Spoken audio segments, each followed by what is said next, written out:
देख रहे हैं न्यूज पंच। आइए अब कर लेते हैं अगली खबर का, जो पंजाब से ही, क्योंकि पंजाब सरकार की जो मुश्किलें कम होने का नाम नहीं ले रही हैं। बेअदबी कानून को लेकर पंजाब सरकार और श्री अकाल तख्त साहिब के बीच टकराव और बढ़ता हुआ नजर आ रहा है। श्री अकाल तख्त साहिब ने पंजाब सरकार को दिए गए 1 महीने के अल्टीमेटम के बाद अब कड़ा रुख अपनाते हुए साफ कर दिया है कि यदि सरकार अपने अड़ियल रवैये से पीछे नहीं हटती और तय समय में उचित कदम नहीं उठाती तो आगे सख्त कार्रवाई की जाएगी। और इसी को लेकर लगातार जो प्रतिक्रियाएं हैं वो भी सामने आ रही हैं। लेकिन फिलहाल किस तरीके से अगर देखा जाए, जो अल्टीमेटम यहाँ दिया, एक तरह की चेतावनी जो है फिर से दी गई है पंजाब सरकार को, क्या कुछ कहा गया है श्री अकाल तख्त साहिब द्वारा, आइए वो आपको बताएंगे। क्या कुछ यहाँ पर अब नई जानकारी जो है वो निकल कर आ रही है, क्योंकि अकाल तख्त साहिब ने सीधे तौर पर कहा है कि जिस तरीके से अड़ियल रवैया अपनाया गया वो सही नहीं, और इसी वजह से सख्ती अपनाने की बात कही जा रही है। और उसी वजह से बेअदबी कानून जो है उसमें देख पा रहे हैं कैसे एक आपसी टकराव जो है और बढ़ता नजर आ रहा है। कानून संशोधन न होने पर नाराजगी जो है वो यहाँ पर जताई गई है। आपको बता दें, सिख कैबिनेट मंत्री और विधायकों को जो पत्र था वो हमने देखा था किस तरीके से दिया गया, और उसके बाद ये कहा गया कि श्री अकाल तख्त साहिब की जो सहमति है वो ज़रूरी है, और बिना सहमति के जो संशोधन है यानी उसमें अगर बदलाव किया जाता है तो वो कतई बर्दाश्त नहीं होगा। इसके बाद आपको बता दें, यहाँ पर मान सरकार का जो अड़ियल रुख है सीधे तौर पर कहा गया है, चेतावनी के तौर पर कहा गया है श्री अकाल तख्त साहिब द्वारा कि वो कतई बर्दाश्त नहीं किया जाएगा और बात ना मानने पर जो एक्शन है वो भी लिया जाएगा। इस तरह की चेतावनी जो है वो दी गई है। और 1 महीने का आपको बता दें संशोधन का जो अल्टीमेटम था वो यहाँ पर दिया गया था। लेकिन अब अगर देखा जाए किस तरीके से अगर देखा हम देखते हैं, क्योंकि मान सरकार का जो जवाब है क्या कुछ उसमें निकल कर आया है, क्या कुछ कहा गया है, उस पर भी आइए नज़र डाल लेते हैं। क्योंकि सीधे तौर पर जब हम देख रहे हैं कि कैसे मामले पर श्री अकाल तख्त साहिब का जो बयान है वो यहाँ निकलता हुआ नजर आया है, क्या कुछ इसमें कहा गया है आप बता दें। जथेदार यानी कुलदीप सिंह गड़गड़ का ये आरोप है कि यहाँ पर कहीं ना कहीं पंजाब सरकार जो है अनदेखी कर रही है और पंजाब सरकार का जो जवाब है वो संतोषजनक नहीं है।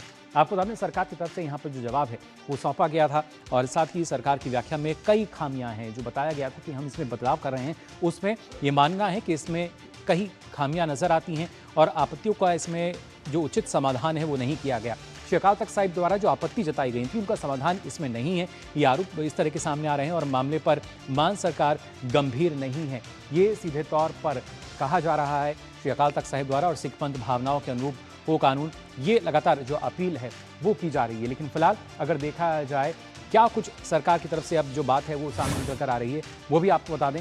दरअसल सरकार का जो मत है, वो सरकार की अगर बात की जाए तो पंजाब सरकार का कहना है कि उसका अधिकार क्षेत्र नहीं है। और यहाँ पे जथेदार गड़गड़ का जो बड़ा बयान है वो भी हमने आपको बताया किस तरीके से सामने आया है। सरकार की भूमिका सिर्फ सजा तक सीमित है, ये बात जो है कही जा रही है। उनका कस्टोडियन तय करना सरकार का अधिकार नहीं है। एक तरफ नाराजगी भी चल रही है, चेतावनी दी जा रही है, लेकिन वहीं गुरु ग्रंथ साहिब स्वरूप को नहीं दे सकते यूनिक नंबर जो है ये बात कही जा रही है, और रिकॉर्ड वेबसाइट पर नहीं कर सकते अपलोड। साथ ही केंद्रीय रजिस्ट्रार बनाना सरकार का काम नहीं है। तमाम जो बातें कही गई हैं धार्मिक या प्रशासनिक विषय पर एसजीपीसी का अधिकार क्षेत्र है, ये बात अभी तक रखी गई है। और हमारे संवाददाता गुरमीत जो हैं वो लगातार हमारे साथ जुड़े हुए हैं, इस खबर पर जो उनसे अपडेट लेते हैं। गुरमीत, क्या माना जाए, जिस तरीके से अभी तक हम देख पा रहे थे एक टकराव जो है वो बढ़ता नजर आता है पंजाब सरकार और श्री अकाल तख्त साहिब के बीच में, कई खामियां जो हैं बताया गया है कि जो संशोधन की बात कही गई थी वो उसमें नजर नहीं आ रहे, और संशोधन बिना अनुमति के वो कतई बर्दाश्त नहीं होगा। तो एक बार फिर से चेतावनी जो है वो दी गई है। देखिए मुकुल, ये है जागत जोत श्री गुरु ग्रंथ साहिब जी सत्कार संशोधन एक्ट का मामला, जिसे लेकर श्री अकाल तख्त साहिब ने अपनी नाराजगी जताई थी, क्योंकि उसमें कई ऐसी शब्दावलियों का प्रयोग किया गया था, कई ऐसी डेफिनेशंस दी गई थी, या कई ऐसे प्रोविजंस बनाए गए थे जो कि सिख मर्यादा के अनुकूल नहीं है। इसी को लेकर इसी क्रम में 29 जून को सभी के सभी पंजाब के सिख विधायकों को, सिख कैबिनेट मंत्रियों को बुलाया गया था श्री अकाल तख्त साहिब पर। उन्हें कहा गया था कि हम चाहते हैं कि इस कानून में संशोधन हो, और वो संशोधन जिन जिन बातों पर श्री अकाल तख्त साहिब चाहते थे वो एक लिस्ट जो है पूरी एक लेटर के तौर पर पंजाब सरकार को सौंपी गई थी, पंजाब विधानसभा के स्पीकर को भेजी गई, स्पीकर से वो सरकार के पास पहुंची। अब 1 महीने की टाइमलाइन दी गई थी श्री अकाल तख्त साहिब के द्वारा, यानी कि 29 जून को कहा गया था, तो श्री अकाल तख्त साहिब को एक्सपेक्टेड था कि 28 जुलाई की जो शाम तक है पंजाब सरकार इस पर रिएक्ट करेगी और बताएगी कि क्या क्या संशोधन होने जा रहे हैं। 28 जुलाई को श्री अकाल तख्त साहिब के कार्यकारी जत्थेदार ज्ञानी दीप सिंह गड़गड़, उनकी ओर से बयान आया कि अभी तक पंजाब सरकार ने कोई कांटेक्ट ही नहीं किया है। पंजाब सरकार ने यह भी नहीं बताया है कि क्या क्या संशोधन हमारे मान रही है, क्या क्या जो हमने ऐतराज दर्ज किए थे उन पर किन किन बातों पर मान रही है। अपनी उन्होंने प्रतिक्रिया बहुत कड़ी दी थी और यह भी चेतावनी दी थी पंजाब सरकार को कि आप देख लीजिए कि इस तरह से नहीं चलता है, और श्री अकाल तख्त साहिब की जो बातें नहीं मानता है, जो हुक्म को नहीं मानता है, तो वो सत्ता में भी नहीं रह सकता। इन सब बातों को देखते हुए 24 घंटे के अंदर पंजाब सरकार का एक डेलीगेशन सीधे अकाल तख्त साहिब पर पहुंचा और जत्थेदार साहब को उन्होंने अप्राइज कराया कि हम ये संशोधन करने जा रहे हैं। उसके बाद जो वो लेटर था उसे लेकर जत्थेदार की ओर से बयान दिया गया कि ये जो भी संशोधन पंजाब सरकार हमारे ऐतराज को लेकर करने जा रही है वो सही नहीं है, मैं इसे रद्द करता हूं। सिर्फ एक जो हमारी मांग है वो मानी गई है, बाकी सबों को कह दिया गया है कि वो रूल्स जो बाद में फ्रेम होंगे उसके तहत आपकी जो ये मांगे वो पूरी हो जाएंगी। तो इसको लेकर श्री अकाल तख्त साहिब बिल्कुल भी जो है वो पंजाब गुरमीत, ऐसे में क्या दोबारा जो पेशी है वो होती हुई नजर आएगी क्या?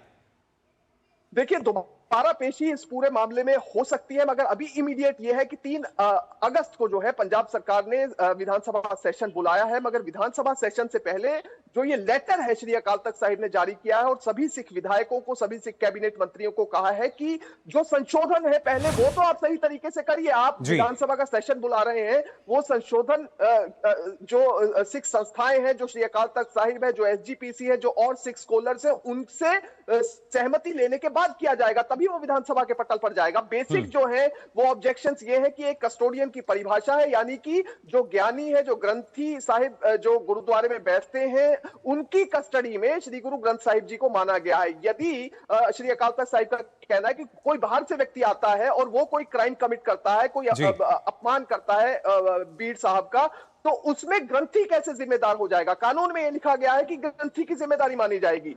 तो इस कस्टोडियन की परिभाषा को लेकर सबसे बड़ा ऑब्जेक्शन है। इसके साथ ही कोई कंसल्टेशन सिख संस्थाओं से अभी तक नहीं किया गया, इसको लेकर सबसे बड़ा ऑब्जेक्शन है।